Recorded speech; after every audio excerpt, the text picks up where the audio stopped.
ಉಡುಪಿಯ ಗಡಿಭಾಗ ಹೆಜಮಾಡಿಯಲ್ಲಿ ಖಾಸಗಿ ಕೆಲಸಗಾರರಿಗೆ ಗಡಿಯನ್ನ ದಾಟೋದಿಕ್ಕೆ ಅವಕಾಶ ನೀಡದ ಹಿನ್ನೆಲೆಯಲ್ಲಿ ಎಲ್ಲರೂ ಕೂಡ ನಿರಾಶೆಯಿಂದ ತಮ್ಮ ಮನೆಗೆ ಮರಳಿದ್ದಾರೆ.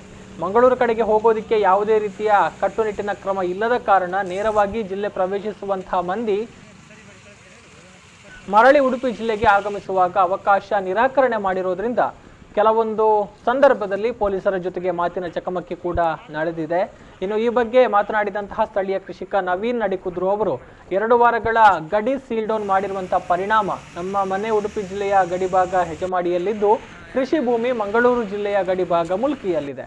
ಕೃಷಿ ಭೂಮಿಗೆ ಹೋಗಲು ಸೀಲ್ ಡೌನ್ ಹೆಸರಿನಲ್ಲಿ ನಿರಾಕರಣೆ ಮಾಡ್ತಾ ಇರೋದ್ರಿಂದ ಕೃಷಿ ಚಟುವಟಿಕೆಗಳಿಗೆ ಹಿನ್ನಡೆಯಾಗ್ತಾ ಇದೆ ಅಂತ ಬೇಸರವನ್ನು ವ್ಯಕ್ತಪಡಿಸಿದ್ದಾರೆ. ಈಗ ಮುಲ್ಕಿಯಲ್ಲಿ ನಮಗೆ ಹೋಗಲಿಕ್ಕೆ ಬಿಡುವುದಿಲ್ಲ ಚೆಕ್ ಪೋಸ್ಟಲ್ಲಿ. ಅಲ್ಲಿ ಯಾಕೆಂದರೆ ಅವರು ನಮಗೆ ಸರ್ಕಾರಿ ಹುದ್ದೆಯವರಿಗೆ ಹೋಗಲಿಕ್ಕೆ ಬಿಡ್ತಾರೆ. ನಮ್ಮದು ಗದ್ದೆಯಲ್ಲಿ ಇರೋದು ನಾವು ಕೃಷಿಗೆ ಹೋಗಬೇಕಂತ ನಮಗೆ ಸರ್ಕಾರ ಇದು ಮಾಡಿದೆ, ಪೇಪರಲ್ಲಿ ಬಂದಿದೆ.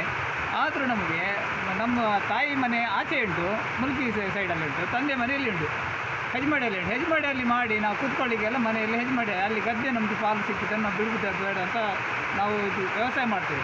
ಈಗ ಇಷ್ಟು ಮಳೆ ಬರುವಾಗ ನಮಗೆ ಹೋಗಲಿಕ್ಕೆ ಬಿಡುವುದಿಲ್ಲ.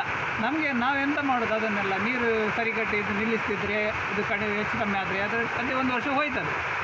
ಈಗ ಅವರು ಹೇಳಿದ್ದಾರೆ, ನಾವು ಕೇಳಿದ್ದಕ್ಕೆ ಅದು ತಹಸೀಲ್ದಾರ್ ಹತ್ರ ಹೇಳಿ DC ಹತ್ರ ಹೇಳಿ ನಾವೆಲ್ಲಿ ಅಲ್ಲಿ ಬಡ ಜನಗಳು ನಾವು ಎಲ್ಲಿ ಹೋಗೋದು ಅಲ್ಲಿ ಹುಡುಕ್ಲಿಕ್ಕೆ. ಆವಾಗ ಇಲ್ಲಿ ಮುಳುಗಿ ಎಲ್ಲ ಹಾಳಾಗಿ ಹೋಯಿತು.